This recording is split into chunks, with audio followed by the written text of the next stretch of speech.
You muted yourself just before you finished your sentence, Brooklyn, but are we good to go? Because I'm ready to go. Okay, thanks. Hey, everybody. My name's Heather Kirk-Ballard, as Brooklyn said. And one thing that's really exciting as we start this conversation about herbs today is that many of these are drought tolerant. So as we're in this extreme drought right now, which is strange because we've got some flooding conditions that are coming up. We're going to see more and more of this drought and flood. Um, Herbs can be a solution and something that you plant into your garden that can tolerate that drought, but also love some water.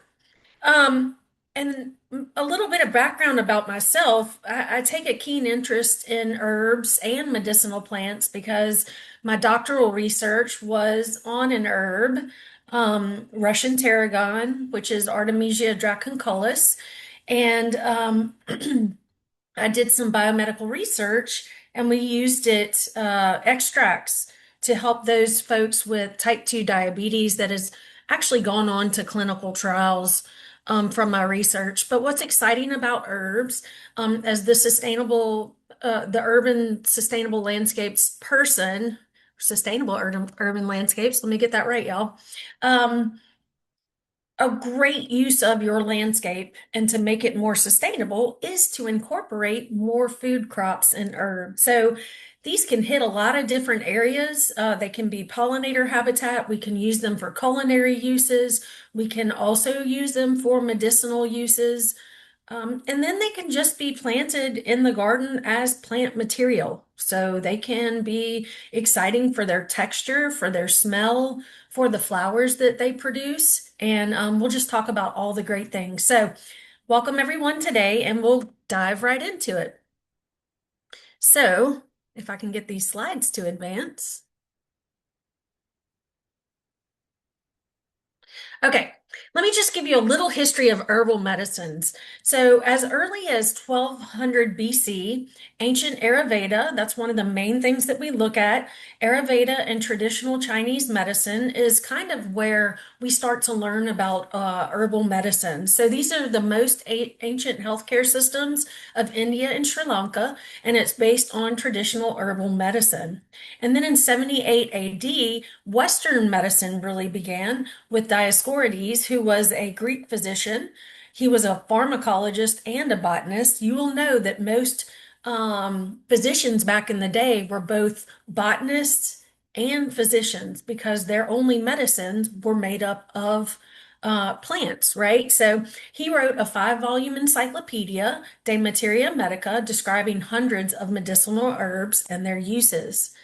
Now, if we jump much further ahead to the 1600s, in the earliest history, we have in US history the earliest recorded record of herbal medicines that were used by both Native Americans and settlers.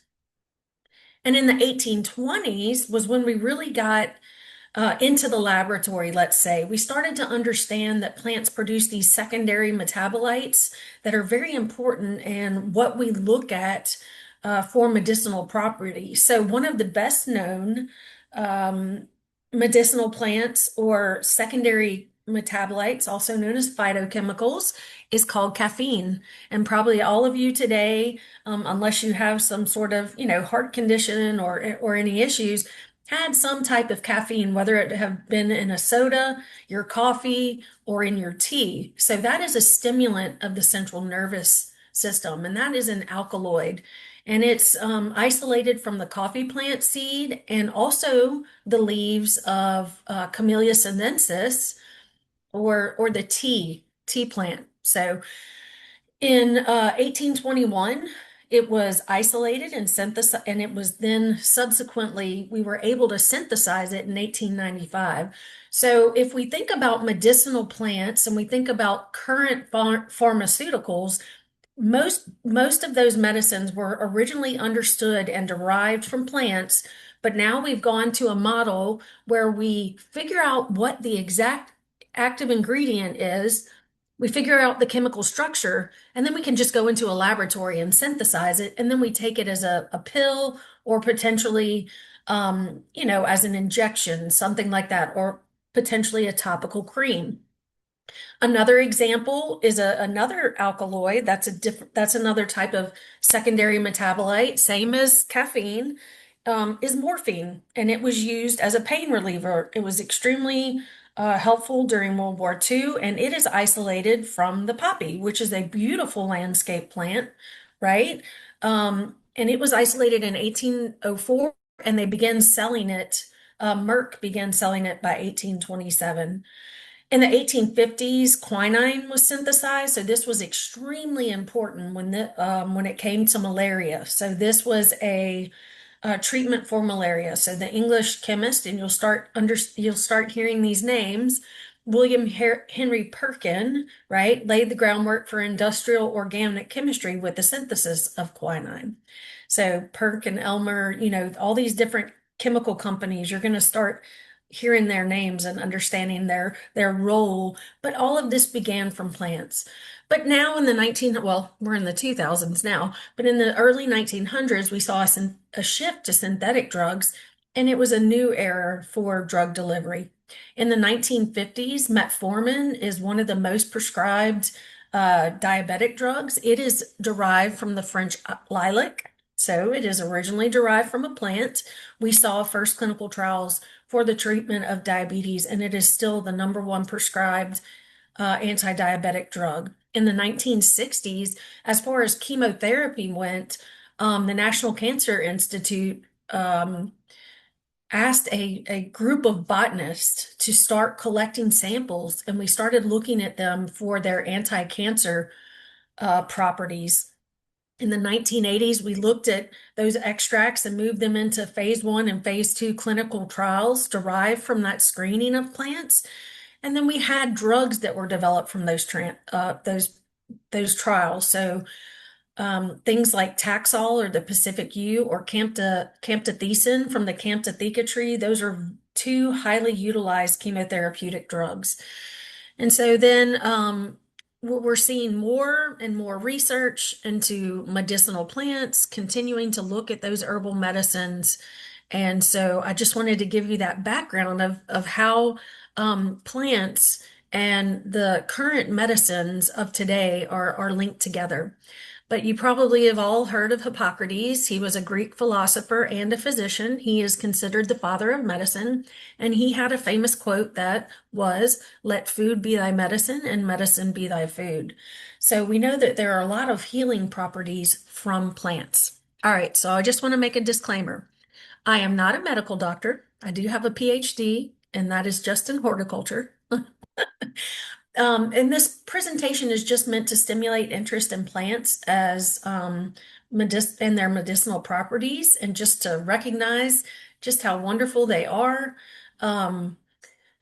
If you are thinking about taking any sort of supplement, just like when you go to the doctor's office and they want to know if you're taking anything, please consult a medical doctor if you wish to explore utilizing plants for medicinal purposes. So, as we know, plants can also kill, right? Oleander is one of those examples. Plants and herbal supplements may have interactions with your prescribed drugs. And unfortunately, we found this out the hard way many times. So just be sure that if you decide to delve into this area, that you consult a medical doctor before taking anything. So let's go into the basics and the rudimentary, and I'll try to move through this pretty quickly. Many of you know what an herb is.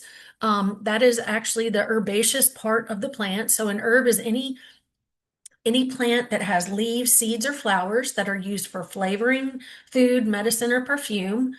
Herbs are typically plants with leafy parts that are used to flavor food and drinks, and herbs can also be used for medicines, aromatics, and aesthetics. So if we think about lavender and how we use that scent for its calming effects, that's an example. Or if you think of chamomile tea, right?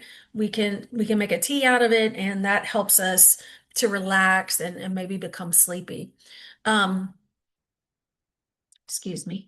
All right, so a spice is different in that a spice is everything else. So the difference between an herb and a spice is that herbs are the green fleshy part of the plant, and spices are everything else, such as the seeds, the barks, and the stem. Can some plants be both? The answer is yes. So you have cilantro, which is the herb, and you have coriander, which is the spice. And this is a picture here. So we oftentimes cook with coriander. Fennel bulbs and greens are the herbs, and fennel seed, like we use in Italian sausages and things like that, that is the spice. And that's the same thing with dill. We can use the herb or leafy part of the dill, and we can also use the seeds of the dill that we use to flavor dill pickles, right? So they can be both. So why plant herbs? Well, there's a million reasons why you should plant herbs, but one of the main reasons is that herbs add flavor without adding unnecessary salt, fat, or calories. So they're used very often in dishes and culinary dishes.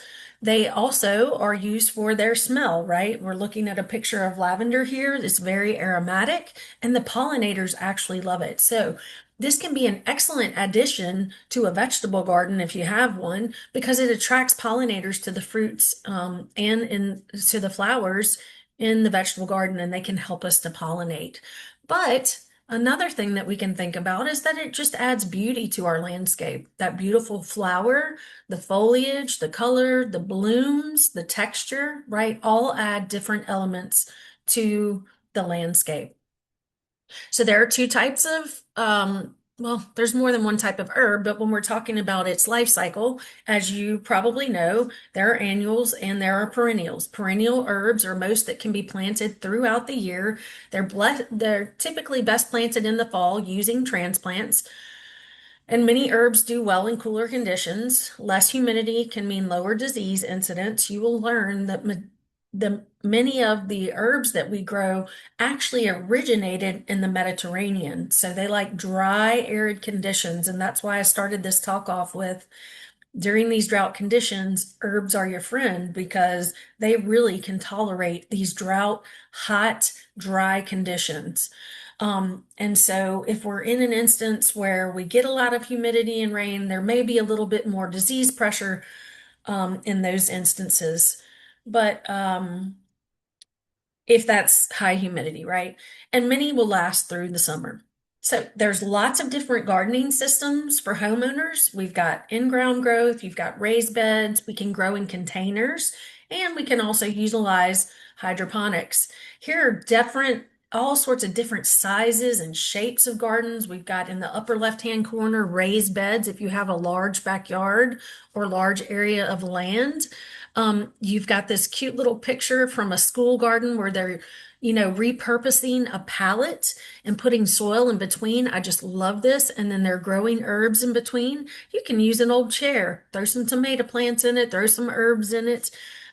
This little system here on the ladder with the herbs in the containers. And then, of course, it's this DIY type of hydroponic for small areas. So, point being, if you have lots of land or just a small space, herbs can be grown anywhere. Now, one of the things that we need to consider when we're talking about herbs, especially those that flower, you're going to need more hours of sunlight. So if you have herbs that produce flowers, it says fruiting crops here, but if we're talking about herbs with flowers, we want about 6 to 8 hours of light. So that would be things like lavender, chamomile, what have you. For leafy crops, they don't need quite as much, so only about 5 to 7 hours of good light. We want to have good quality water and quantity.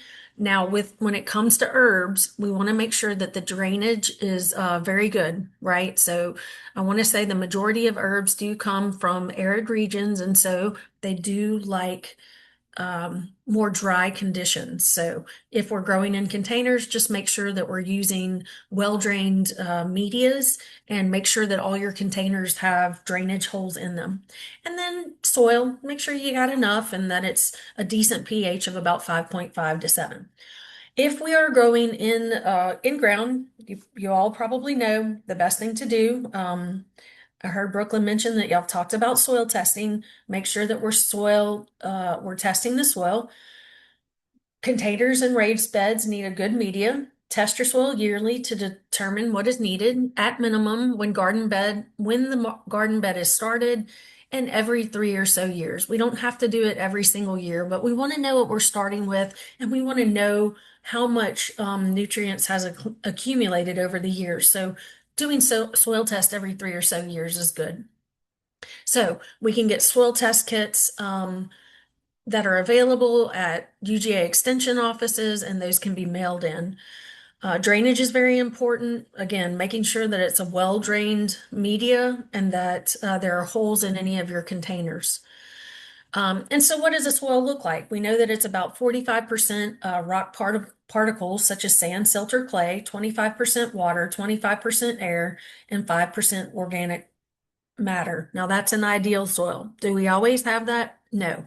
I personally have a lot of red clay soil here that makes things challenging. However, we can address those challenges by amending the soil with organic matter and certain soil conditions. So garden beds that are compacted, we can add soil conditioner and a little sand to help with drainage. Existing beds and pots should be refreshed with new media and soil regularly. To refresh container media, you can empty out the spent potting mix into a wheelbarrow, break up the clumps, and remove large clumps of roots. If you wish, mix in a bag of compost, a little bit of fresh media, and maybe a little bit of peat moss to help with some water retention. And voila, you've got some, fresh soil for raised beds or for container growing. So soil conditioners just help to improve the soil structure. That is extremely important when we're talking about water holding capacity, and it can also help increase aeration. We know that that plants respire, take up oxygen, exchange gas through their roots. They also take up nutrients and water through their roots. So extremely important to have that porous space in there for good oxygen, good gas movement. We want to make sure that the pH of the soil is at a good level, and we can use um, things such as lime to increase the soil pH if it's too low, and we can use sulfur containing um, materials in order to lower the pH if it's too high. And a soil test they will actually make recommendations on how to do that. When it comes to clay, hard pan, and compacted soils that lack the necessary space for air and water, it's great to add those soil conditioners. And then many beneficial organisms come from organic matter. So if you're composting at home, that is so wonderful. You can incorporate some of that organic matter and compost into your soils.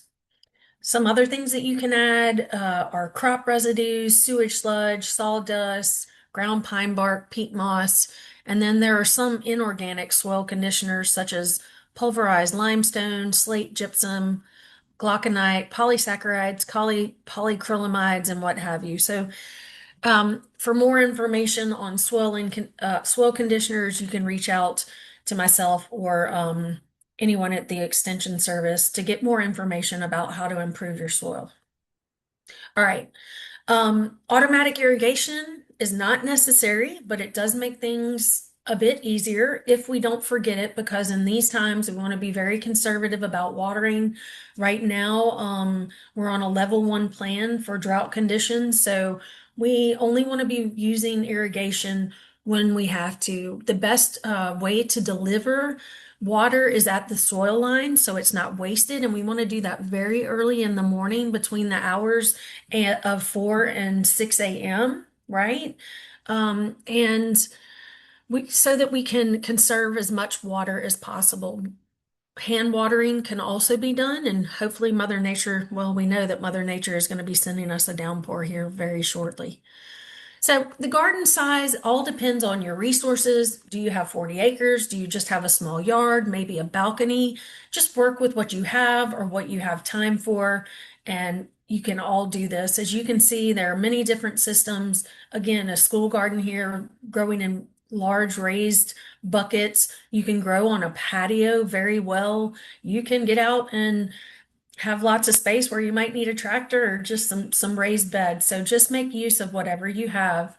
In-ground gardens are a good place to start, remembering to do soil tests and water tests.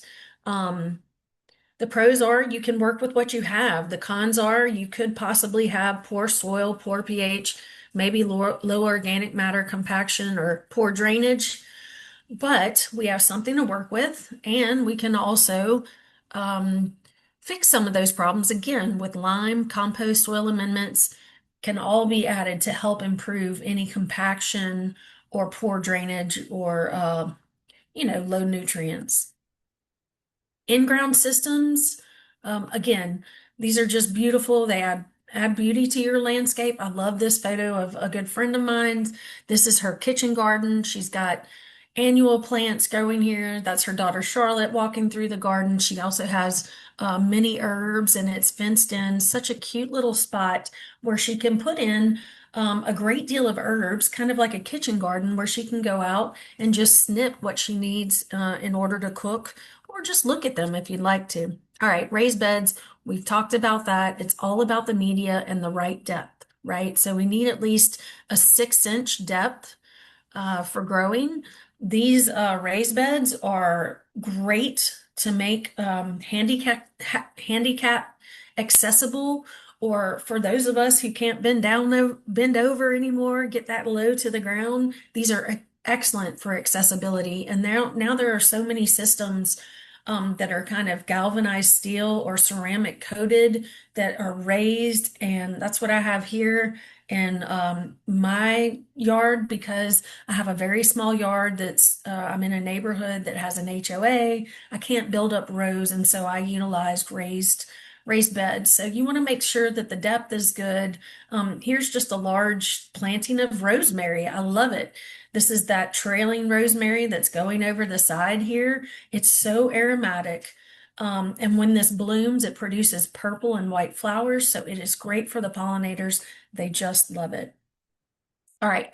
Um, so I said 6 inches. If we're going deeper, especially when we're talking about tubers and things like that, that we may possibly be growing if we're talking about vegetables. Um, Beds 8 to 12 inches deep, 12 to 24 inches is better. The root mass is typically in the top 6 inches. So that's going to be your bare minimum that you're going for. But we want to ensure good drainage, and you want to have about a width of 2 to 4 feet. Consider comfortable reach across the area so that you can access it. It's a great idea to mulch these with leaf litter or pine straw. Pine bark and things like that tend to bind up nitrogen as they break down. Leaf litter and pine straw are less likely to bind up all that nitrogen. Um, so that's a good use of mulch by using your leaf litter or pine straw. My apologies. And there are lots of different raised beds options. You can utilize cinder block.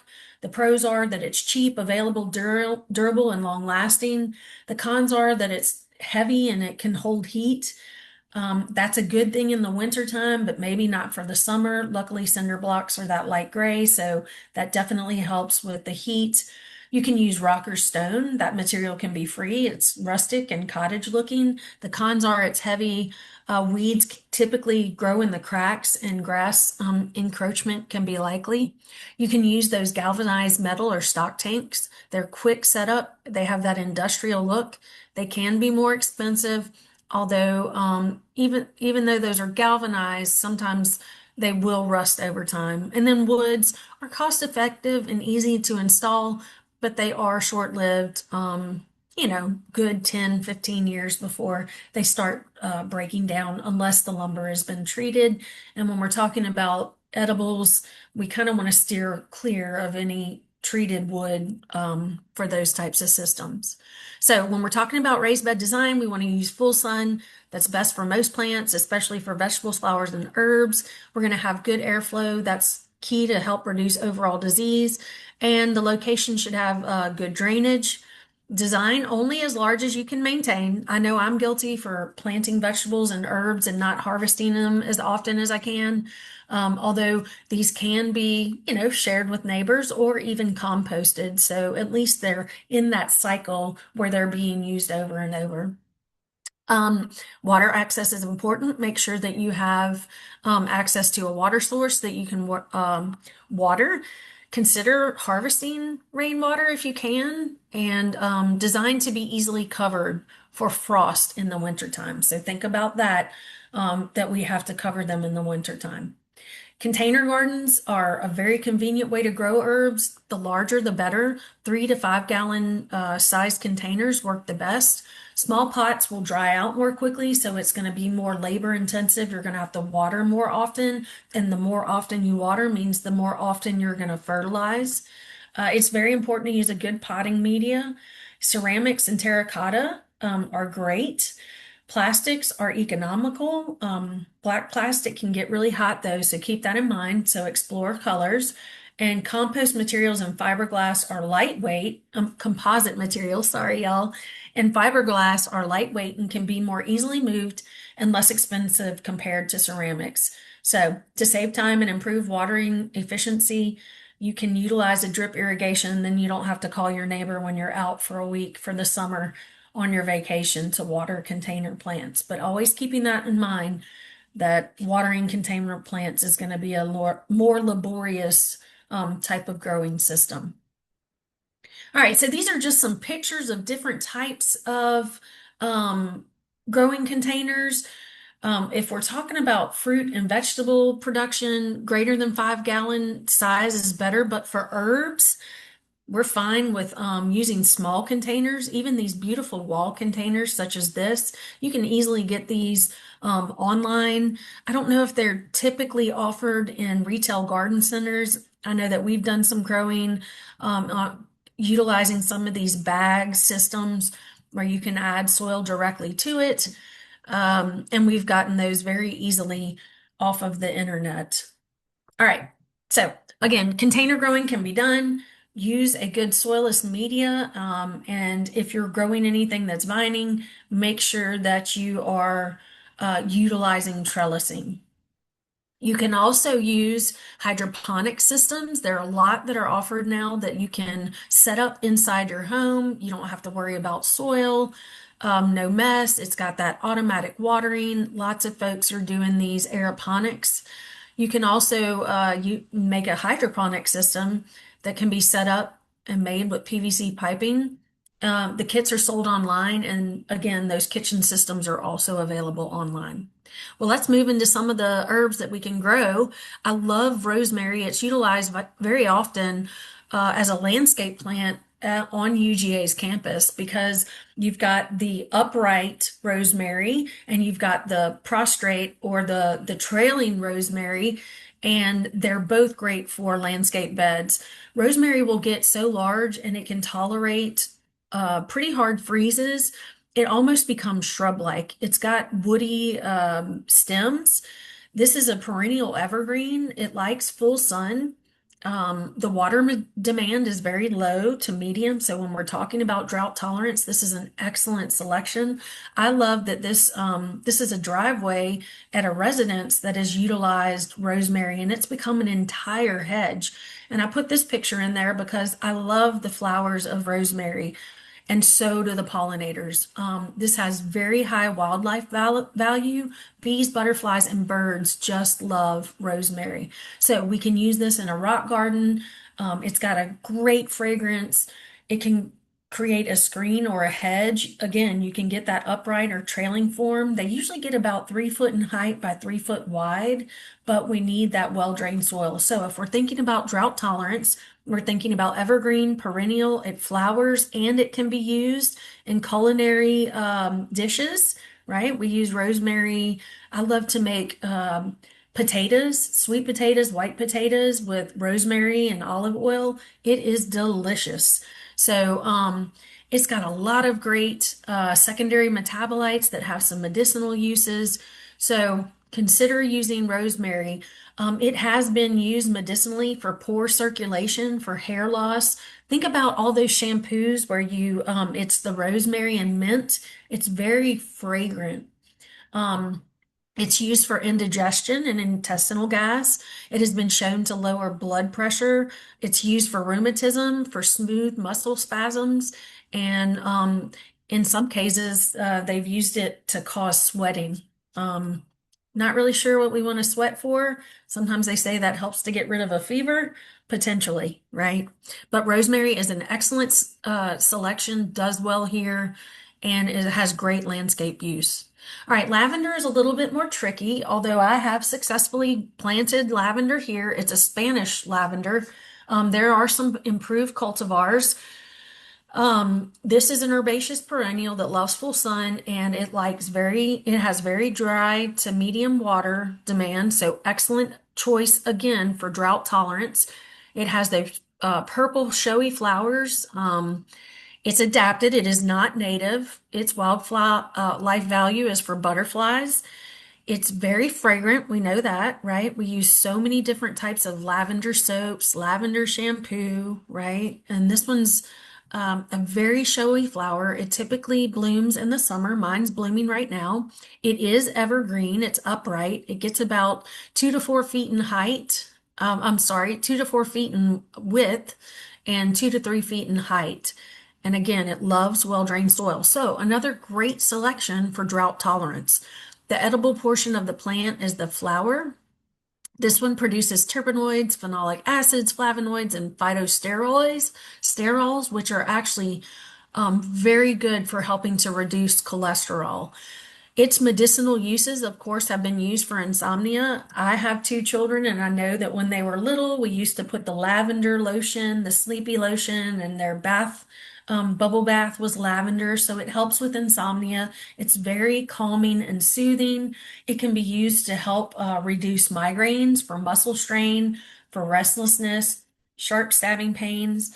It has been used as an appetite stimulant, abdominal pain, or for abdominal pain associated with nervousness.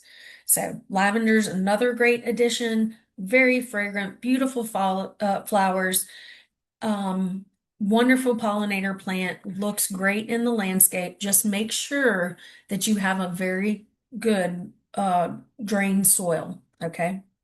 So lavender, again, look at all these different pictures that I found. We've got it in a clay pot. We've got it growing indoors. We've got it outdoors. Prefers well-drained soil for optimum production. Plants in pots or raised beds with very good drainage. High humidity and heat and rainfall can lead to root rot problems, so be aware of that. I'm sorry, forgive this. This says Louisiana summer. I'm formerly from Louisiana. I just moved to Georgia 2 years ago. So close enough. We're in the southeast, right? Prefers a cooler climate. Planted in partial sun if you get really hot heat, okay?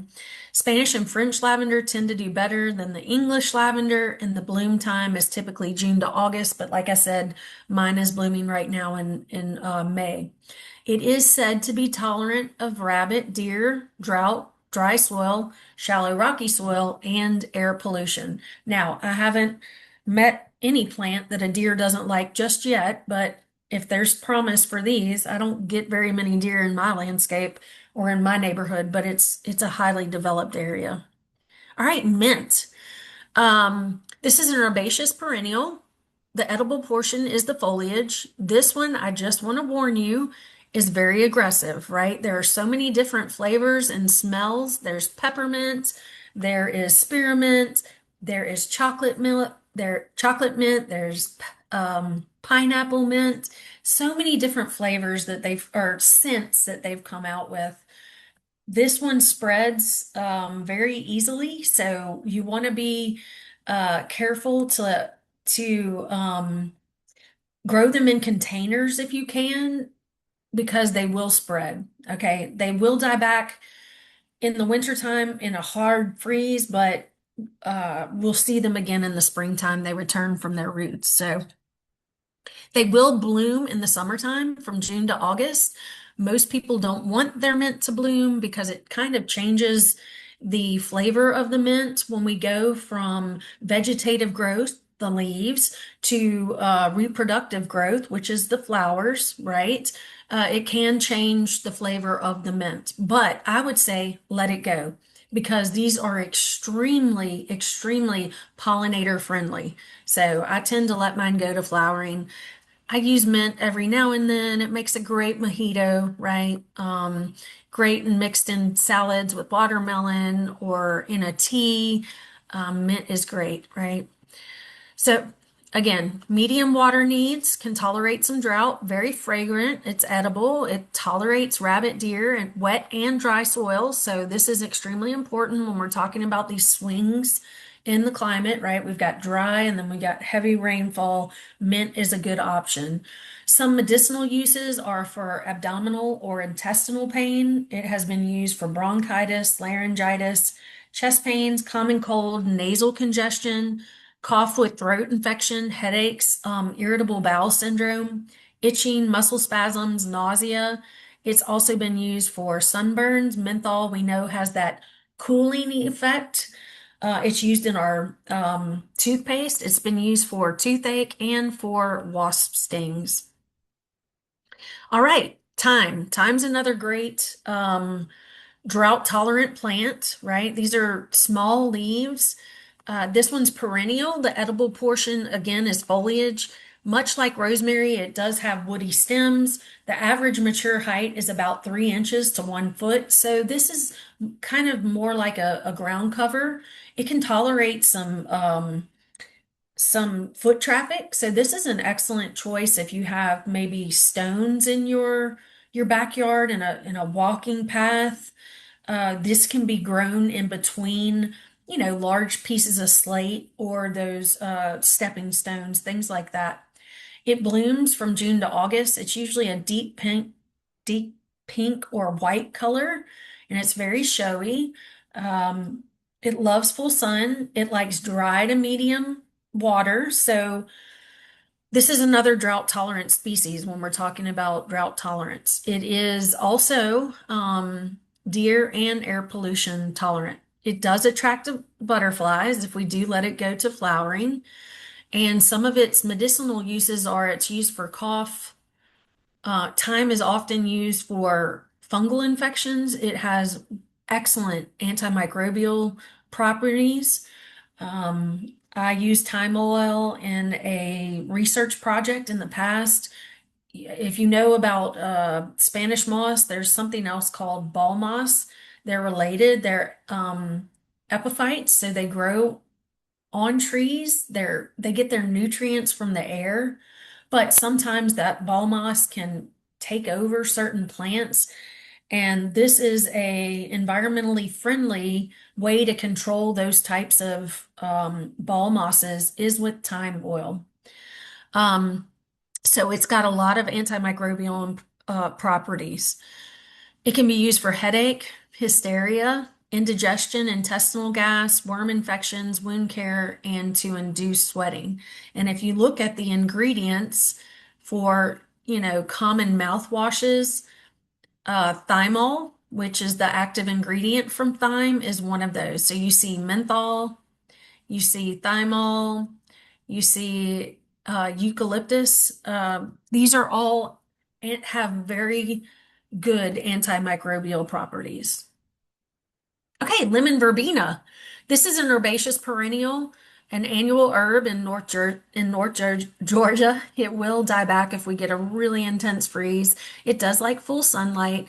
Its water demand is medium. It does have a white flower if you let it go to flowering. That typically arrives in the summertime from July to September.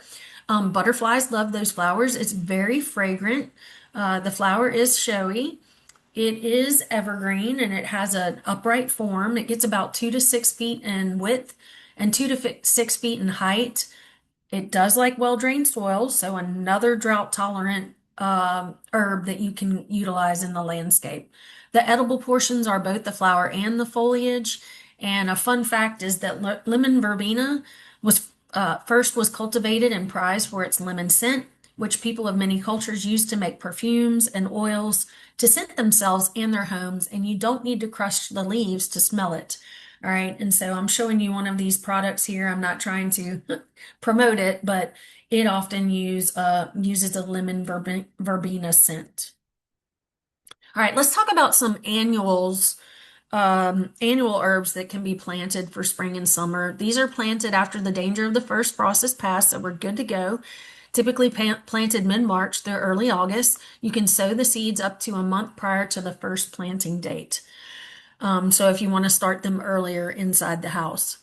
We have Sage officinalis. This is an herbaceous perennial in the south, but is an annual herb up north. And the edible portion of the plant is the foliage. Its height is about 1 to 2 feet. Its spread is 2 to 3 feet. It typically blooms in the summertime in June. And look at this beautiful blue, dark purple, showy flower here that has that tubular flower shape that both butterflies, bees just love. And FYI, for hummingbirds, they love these tubular shapes as well. They do prefer red colored salvias or sages, but have been known to stop at some of these blue ones as well. So this is an excellent hummingbird, bee, butterfly attractant. It also likes dry to medium, so it loves that well-drained soil, will be very drought tolerant. I love that all of these are coming up as drought tolerant during this time where we're having such, little rainfall until today. Medicinal uses for diarrhea, it has antioxidant effects, gastritis, gingivitis, menstrual pains, muscle spasms, and sore throats. Fun fact, in the 19th century, it was a common practice to rub your teeth with sage to whiten them. All right, basil. We know about basil. Mine are going very well right now. This is an excellent selection and great to keep in the backyard, especially if you cook a lot of dishes that call for basil. This is a warm season annual. We eat the foliage. It does produce flowers, purple, pink, white. They can be very showy. In this bottom picture, I'm showing where we've let some basil go to flowering. The pollinators just love them. Remember, when plants go from their vegetative stage to their reproductive stage, it's known to change the flavor of the herb slightly. But I say I let it go to let. If you don't want it to flower, you can just pinch those off when you see the flower heads forming. Very low maintenance, very low water demand. It's been used medicinally for its antiseptic, anti-inflammatory, for high blood pressure. It's been used for pain relief and for stomach ulcers. All right, and now let's move to some herbs that we can grow in the wintertime because, right, we know that annuals are cool season and warm season. We've gone over some of the warm season herbs, and now we're going to talk about some of the fall and winter herbs. So, cool season herbs are planted into the garden between September and February. Most are very tolerant of normal winter freezes, not very hard freezes. Later in the cool season in March or early April, plant larger transplants, but you can plant them in the spring. And expect acceptable harvest into May or June. As we increase in heat, they just tend to peter out. So you've got oregano, which is an herbaceous perennial. The edible portion, of course, is the foliage. This one is a great ground cover because of its trailing habit. It does tend to bloom in the summertime. It's a white, showy flower. The leaf is very fragrant. Again, this one likes well-drained, can tolerate drought conditions. It's deer, drought, and erosion tolerant. So if you have a slope, consider putting this in that area. Its medicinal uses has been used for its antioxidant effects, infections, and to induce sweating. A fun fact is that ancient Greeks believed cows that grazed in fields of oregano had tastier meat, and oregano is also known as the pizza herb. All right, dill is another one of those cool season annual plants. The edible portions are, of course, the seeds, which is a spice, the stalks and the leaves. These get pretty tall, about 3 to 5 feet. They bloom in August to September. They have yellow, showy, fragrant flowers, and these are the host plant for black swallowtail butterflies. So, grow these if you want to pull in pollinators. They really only need a little medium amount of water, so has some drought tolerance. It's very low maintenance. Medicinal uses has been for bad breath, hiccups, insomnia, intestinal gas, muscle spasms, stomach pain, digestion aid, to improve your appetite and to strengthen your nails. So, many of those, there's lots of different secondary metabolites that we find in dill, and dill is most commonly known as a spice that we use again to flavor pickles. But dill is also used to season butter. I know it's one of my girls' favorite things. If we make salmon, I create a butter that has dill in it. Oh, it's so good, y'all. And we also use it in steamed vegetables with it. All right, parsley. This one is also a host plant for the black swallowtail butterfly. So if you're into butterflies and hosting caterpillars, this is a cool season annual. This one gets kind of tall. It gets about 8 inches to 2 feet. Um, it'll have a yellow-green showy flower similar to that of dill. It likes full to partial sun, very low maintenance. It has been used for just like dill has, bad breath, hiccups, insomnia, and what have you. Um, there are three forms of parsley. You've got the flat leaf or the Italian parsley, root parsley, and curly leaf. Curly leaf parsley is not quite as flavorful and does not fare as well in the heat as Italian parsley. So if you're thinking about grabbing it, consider growing the Italian parsley. Then we've got cilantro and coriander. This one has to be grown in the cool season as well. Um, it does have a bloom. It can be anywhere from white, pink, or lavender. We do use the seeds, the coriander, and we use the leaves, the cilantro. It's great for salsas, right? And the medicinal uses are it's been used for arthritis, pinworms, and tapeworms. And a fun fact, coriander was found in King Tut's tomb. All right, borage is another cool season annual. We typically plant this as a transplant, don't typically seed it. Optimum soil temperature for germination is 65 degrees Fahrenheit, but it does prefer cool temperatures. The edible portions are, of course, the flowers and the foliage. It gets about 1 to 3 feet in height. It is native to the Mediterranean region. It Borage is most often was cultivated for medicinal and culinary purposes. It was once claimed that borage helped relieve urinary tract infections and diarrhea symptoms. Heart patients also drink a borage tea. Chefs use borage flowers to decorate cakes, so it's one of those edible flowers, and the young leaves are used in pasta fillings to season pickles, chopped fresh into salads, and as garnishes for soups and other dishes. Um, Fun fact, borage leaves and flowers taste like cucumbers. All right, now when we're talking about harvesting herbs, you want to use sharp scissors, right? We're not going to go into surgery with a dull knife. Same thing with our harvesting our herbs. You want to do this very early in the morning or after sunset to prevent it from wilting. Cut them before the flower begins to form. Cut in bunches to promote regrowth, and never harvest more than a third of the plant. You can harvest basil, cilantro, parsley, and similar herbs near the base. Rosemary, thyme, and similar herbs can be cut by the sprig. You can store your fresh herbs, wash if needed. Most herbs do better unwashed. Air dry them and pat them with paper towels. You can use salad spinners to help dry them out. Damp paper towel wrappings work well with herbs, and the shelf life varies. If we store them in the fridge, they last longer. Small jars of water work well for hardier herbs such as rosemary, sage, and thyme. And change the water in the jars daily if you can. Store on the countertop or in the fridge. They will last longer in the fridge, just like cut flowers. You can also dry your herbs, on racks, remove humidity, and move them away from light. Airflow is extremely important. You can dry them so you can place them out, right? You can put them in the sun or no, away from light. We just want to have a fan to move air, right?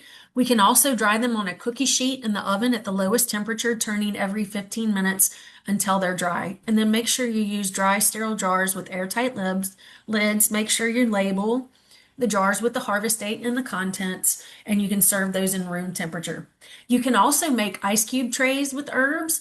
So you can coarsely chop those herbs, removing the stems and seeds, pack ice cube trays and fill them with water or with oil. You can use oil as well. You can freeze until they're solid and pop out and store in freezer bags. Label your bags with the content and the date of harvest or production. And you can freeze edible flowers in water for use in beverages or cocktails. All right. So cooking with fresh or versus dry herbs. Dried herbs are more potent and concentrated than fresh herbs. Use 1/3 less dry herbs than the recipe calls for if they call sorry guys, I'm getting a little tongue-tied. Use 1/3 less dry herbs than the recipe calls for fresh. If dried herbs are best added during cooking, where fresh herbs are best added after or right before the cooking ends. And we can also use herbs to garnish dishes. All right, and let's stop for questions there. Thank you so much. We do have a few questions coming in. One was concerning the galvanized steel raised beds Mm-hmm. and where we could find those. I'm kind of answered that they're pretty readily available now. It's becoming more and more where you can find them at your big box store near you or ordering online, or maybe even working with someone local. But they have a lot of the different kits or the buy and use. Would you have any other recommendations on sourcing those? Yeah, that's right. I definitely got mine online. They're very easy. They ship straight to your home. Many of the large box stores are carrying them. Some retail garden centers are also carrying them. And in a lot of cases, you can go to like Tractor Supply or something like that. You know, those big watering troughs can be utilized, but make sure that there's drainage in the bottom of them, and that might have to include drilling some holes in the bottom. Now, the newer ones that are being made that are galvanized and are coated with ceramic to kind of prevent you from cutting yourself. Vigo Gardens, VEGO, is one of those companies, not trying to promote them at all. They just are one of those larger companies that creates those, and they come in a range of sizes. They can be round, they can be uh, more oblong. They have all sorts of different shapes, right? So going online to look for those raised beds. And then, of course, there are some that are taller, right? So that you don't have to bend down quite as far, but they are more and more readily available. And some of the cooler things that you can grow in these days are the the fabric, the fabric containers that eventually break down over time. So those can be a good alternative. They're not very expensive. They can be moved.